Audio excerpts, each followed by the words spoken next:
தேவனுடைய பிள்ளைகளே, இயேசுவின் நாமத்தில் உங்களை அன்போடு நான் வாழ்த்தி வரவேற்கிறேன்.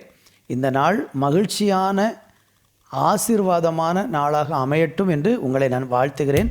எல்லாரும் சேர்ந்து ஒரு பாடலை பாடி ஆண்டவரை உயர்த்துவோமா?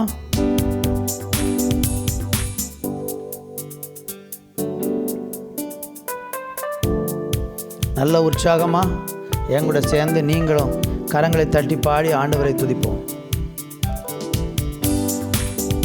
எந்த காலத்திலும் எந்த நேரத்திலும் நன்றியால் உம்மை நான் துதிப்பேன். இயேசுவே உம்மை நான் துதிப்பேன் துதிப்பேன், எந்த வேளையிலும் துதிப்பேன். இயேசுவே உம்மை நான் துதிப்பேன் துதிப்பேன், எந்த வேளையிலும் துதிப்பேன். ஆதியும் நீரே அந்தவும் நீரே, ஜோதியும் நீரே என் சொந்தவும் நீரே. ஆதியும் நீரே அந்தவும் நீரே, ஜோதியும் நீரே என் சொந்தவும் நீரே. எந்த காலத்திலும் எந்த நேரத்திலும் நன்றியால் உம்மை நான் துதிப்பேன். இயேசுவே உம்மை நான் துதிப்பேன் துதிப்பேன், எந்த வேளையிலும் துதிப்பேன். இயேசுவே உம்மை நான் துதிப்பேன் துதிப்பேன், எந்த வேளையிலும் துதிப்பேன்.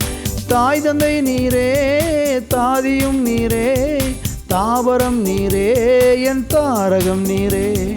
தாய் தந்தை நீரே தாதியும் நீரே, தாவரம் நீரே என் தாரகம் நீரே.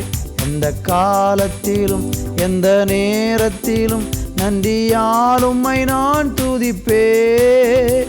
இயேசுவே உம்மை நான் துதிப்பேன் துதிப்பேன், எந்த வேளையிலும் துதிப்பேன்.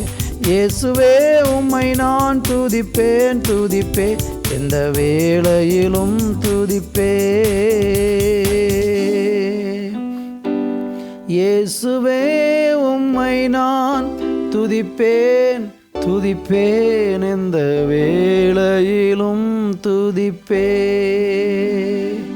இயேசுவே உம்மை நான் துதிப்பேன் துதிப்பேன், எந்த வேளையிலும் துதிப்பேன். இரக்கமுள்ள பிதாவே, இந்த நாளை தந்திருக்கீங்கப்பா. இந்த நாளை எங்களுக்கு ஆசீர்வாதமாக்கி கொடுங்கப்பா. இந்த நாள் காலை வேளையில் உங்கள் பிரசன்னம் எங்களை மூடட்டும். சோர்ந்து போயிருக்கிற பிள்ளைகளுடைய இருதயம் இந்த நாளில் திடப்படுவதாக. மரண இருளின் பள்ளத்தாக்கில் வாழ்ந்து கொண்டு இருக்கிற பிள்ளைகளை அந்த மரண இருளிலிருந்து தூக்கி எடுங்கப்பா.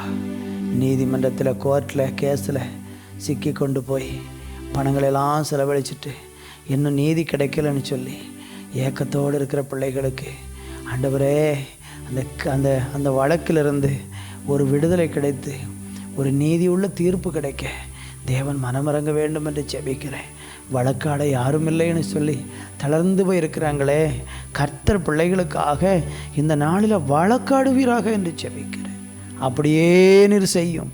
ஒவ்வொருவர் மேலும் மனமிறங்கும். இயேசு இரட்சகரின் நாமத்தில் பிதாவே, ஆமேன் ஆமேன்.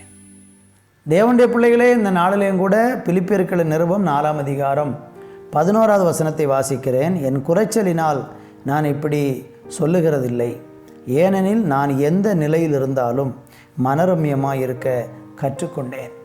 அப்போஸ்தலனாகிய பவுலனுடைய ஒரு அனுபவம் இது. பேதுரு அப்போஸ்தலன் அவருடைய வாழ்க்கையில் பார்த்திங்கன்னா, அவருக்கு கஷ்டம் வந்தால் ரொம்ப சோர்ந்து போயிடுவார். ஒரு நெருக்கம் வந்தால் தளர்ந்து விடுவார். அவர் அப்படிப்பட்ட ஒரு மனரம்யமாக வாழ்வதை அவர் கற்றுக்கொள்ளலை. ஆனால் பிற்காலங்களில் பேதுரு பரிசுத்தாவின் நிறைவை பெற்று அவர் ஊழியத்தை இயேசுவினுடைய உயிர்ப்புக்கு பிறகு, பரமேறுதலுக்கு பிறகு அவர் மனரம்யமாக வாழ்கிறத கற்றுக்கிட்டார். ஆனால் பவுல் இதை வெளிப்படுத்தி சொல்கிறார், நான் மனரம்யம் வாழ்கிறத கற்றுக்கொண்டேன். அப்படி யார்கிட்ட கற்றுருப்பார்? நமக்கு நல்லாவே தெரியும். அப்போஸ்தலனாகிய பவுல் ரொம்ப கோபம் உள்ளவர். அதுலேயும் நியாயப்பிரமாணத்துக்காக ரொம்ப வைராக்கியம் உள்ள ஒரு பரிசேயனாக அவர் இருந்தார். அப்படிப்பட்ட இந்த பவுல் கஷ்டம்னா அவரால் எல்லாத்தையும் எதிர்கொள்வார். என்ன பிரச்சனை வந்தாலும் அதை உடனே வைராக்கியமாக எதிர்கொள்வார்.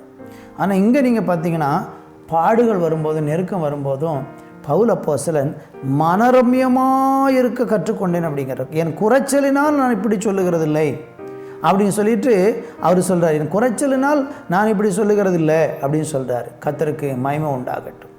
அங்கே முந்தின வசனத்தில் படிச்சிங்கன்னா, என்னை விசாரிப்பதற்கு நீங்கள் இப்பொழுது மறுபடியும் மனம் மலர்ந்தபடியினாலே கர்த்தருக்குள் மிகவும் சந்தோஷப்பட்டேன். இப்படி செய்ய எண்ணம் கொண்டிருந்தீர்கள், சமயம் மாத்திரம் உங்களுக்கு நேரிடுகிறதில்லை. அப்போஸ்தலனாகிய பவுலுடைய வாழ்க்கையில் நிறைய குறைச்சல் வந்துச்சு, குறைவுகள். ஆனால் அந்த குறைவுலையும் சமநிலையாக வாழ கற்றுக்கிட்டார். குறைவு வரும்போது நம்ம எப்போவுமே அந்த சமநிலையாக வாழ்கிறத கற்றுக்கிடணும். வாழ்க்கை என்பது எப்போவுமே ஏறி இறங்குற ஒரு அனுபவம் தான். இந்த இசிஜி எடுக்கும் பொழுது நீங்கள் பார்த்தீங்கன்னா அதில் அப்படியே ஏறி ஏறி ஏறி ஏறி வரும் அந்த முள், அந்த கோடு பாருங்க, அப்படி ஏறி. இது மாதிரி தான் வாழ்க்கைங்கிறது. ஏற்றமும் குறைவும் நம்ம வாழ்க்கையில் வந்து கொண்டே தான் இருக்கும். ஆனால் எப்படி வந்தாலும் நம்ம ஒரு சமநிலையாக போனோம். எனக்கு ஆண்டவர் இருக்கிறார், அவர் எல்லாவற்றையும் பார்த்துக்கிடுவார். எனக்கு தீமையானது அவர் செய்ய மாட்டார். என் மேலே நல்ல நோக்கமும் நல்ல திட்டமும் உள்ள ஒரு நல்ல தெய்வத்தை தான் நான் பின்பற்றிக்கிட்டு இருக்கிறேன். என்னை குறித்து தப்பாக இது பண்ணி என்னை கொல்லணும், என்னை அழிக்கணும்னு நினைக்கிற ஒரு தெய்வம் இல்லை.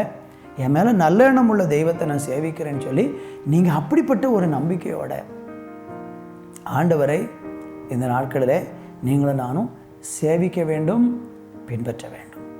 எனவே நீங்கள் சோர்ந்து போகாதீங்க.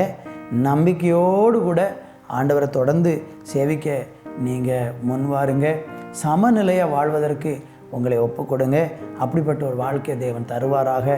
ஜெபிப்போம். நல்ல பிதாவே, சமநிலையாய் வாழ்வதற்கு எந்த சூழ்நிலையிலும் மனரம்யமாய் வாழ தேவன் எங்களுக்கு கற்றுத்தந்து எங்களை நடத்துவீராக என்று ஜெபிக்கிறேன். இயேசுவின் நாமத்தில் பிதாவே, ஆமென், ஆமென்.